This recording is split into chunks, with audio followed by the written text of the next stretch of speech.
الحمد لله نحمده ونستعينه ونستغفره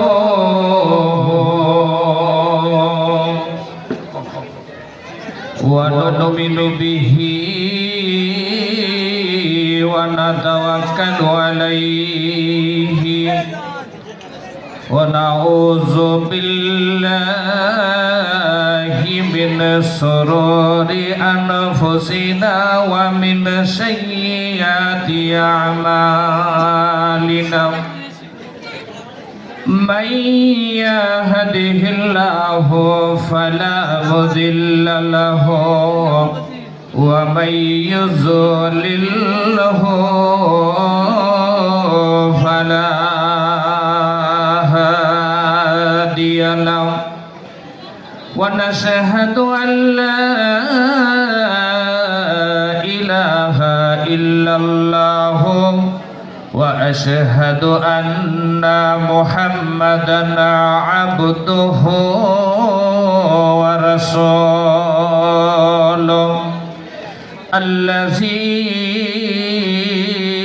أرسله بالحق بشيرا ونذيرا وداعيا إلى الله بإذنه وسراجا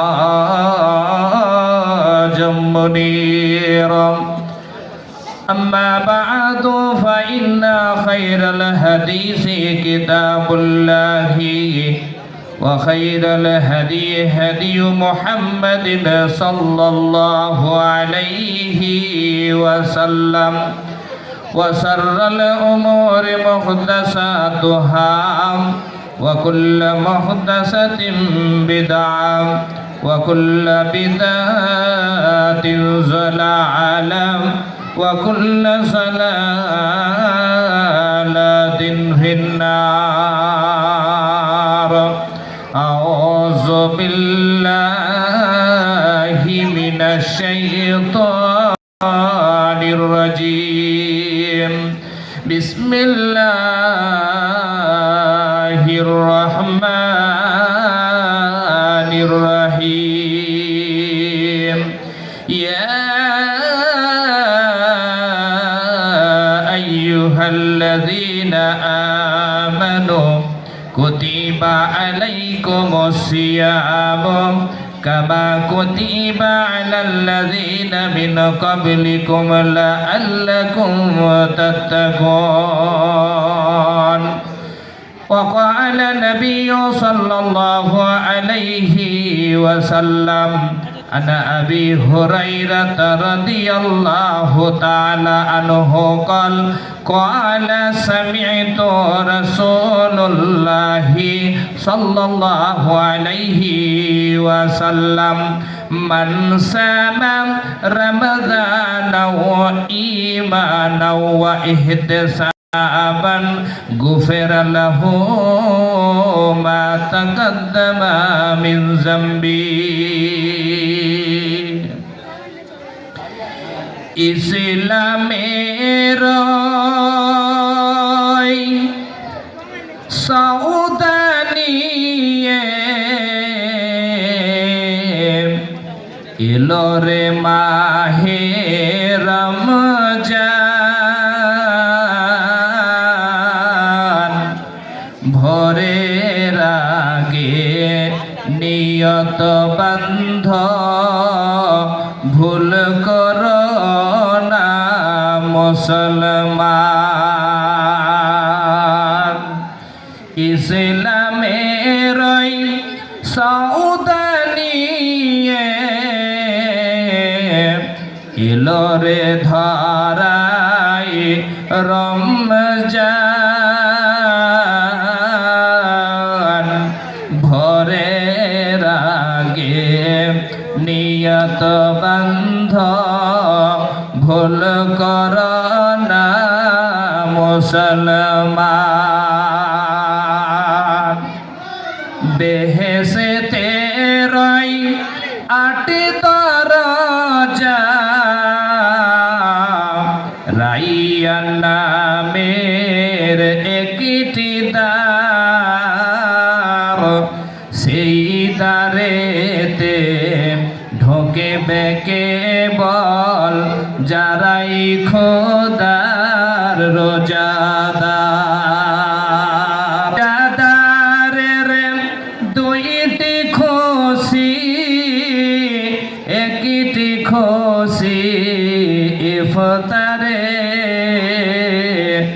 অপরটি হয় খোদার দিদার রোজ হাসরের প্রান্তরে।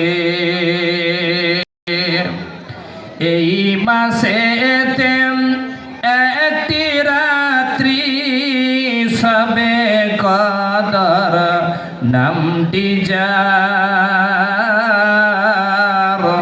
হাজার মাসের সেরা সেই মাস, ঘোচাই পাপীর গোনার ভার।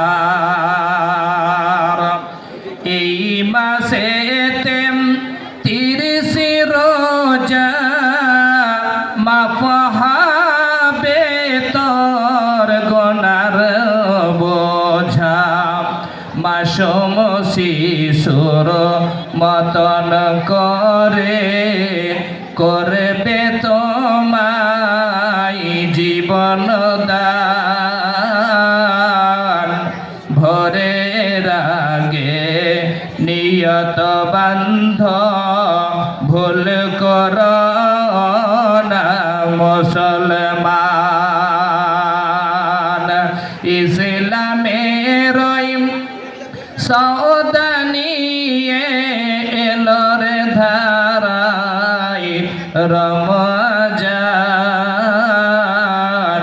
ভোরের আগে নিয়ত বান্ধ, ভুল কর না মুসলমান। মহতারাম দিনী ভাই সকল, আমাদের সামনে বসে থাকা দিনদার ইমানদার পরেশগার মুত্তাকি ভাই সকল, এবং আমার ডান পাশে বসে থাকা মাননীয় যোগ্যতম সভাপতি মহাশয় এবং উলামাবিন্দু, পর্দার অন্তরাল থেকে শূন্যওয়ালি আমার পর্দানাসিনা মা ও বোনেরা, সকলকে আমার অন্তর থেকে সালাম দিয়ে শুরু করছি। আসসালামু আলাইকুম ওয়া রাহমাতুল্লাহি ওয়া বারাকাতুহু। দিনী ভাই সকল, আমরা সকলেই জানি যে আমাদের সামনে মাহে রমজান মাস খুব তাড়াতাড়ি এসে হাজির হয়ে যাচ্ছে। আমি আপনাদের সামনে পবিত্র কালাম পাকের সূরা বাকারার 183 নম্বর আয়াতে কারিমা তেলাওয়াত করেছি এবং বুখারীর হাদিস থেকে 83 নম্বর হাদিসে কারিমা আপনাদের সামনে তেলাওয়াত করেছি। হাদিস এবং কোরআনকে ফলো করে রমজান সম্পর্কে গুটিকত কথা, ওয়া মা তৌফিকি ইল্লা বিল্লাহ। দিনী ভাই সকল, আমরা সকলেই জানি, অনেকে বলি রোজা রাখবো।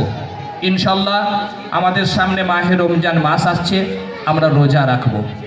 রোজা মানে কি এটা আপনাকে জানতে হবে। অনেকেই জানি, আবার অনেকে জানি না। তবু আমি একবার ইয়াদ করিয়ে দিচ্ছি, আর আমি নিজেও একবার ইয়াদ করে নিচ্ছি। রোজা মানে হচ্ছে উপবাস করা, উপোস থাকা, আর সিয়াম মানে হচ্ছে বিরত থাকা। রোজা মানে হচ্ছে উপোস থাকা, পানাহার থেকে বিরত থাকবো, এর নাম হচ্ছে রোজা। আর সিয়াম মানে হচ্ছে যাবতীয় দুনিয়ার যত অন্যায় কাজ রয়েছে সেইগুলো থেকে বিরতর নাম হচ্ছে সিয়াম। কিন্তু দেখা যায় বর্তমানে আমাদের দুনিয়ার জগতে অনেকে রোজা থাকতে পারি কিন্তু সিয়াম থাকতে পারি না। বলবেন কেমন করে?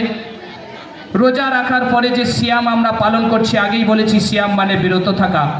তো আমরা অন্যায় কথা থেকে, বাজে কথা থেকে, হারাম জিনিস থেকে সরে থাকতে পারি না। তার জন্য আপনার আমার সিয়াম, আল্লাহ রাব্বুল আলামিন বলছেন তোমার সিয়াম হয়নি কিন্তু রোজা হয়েছে।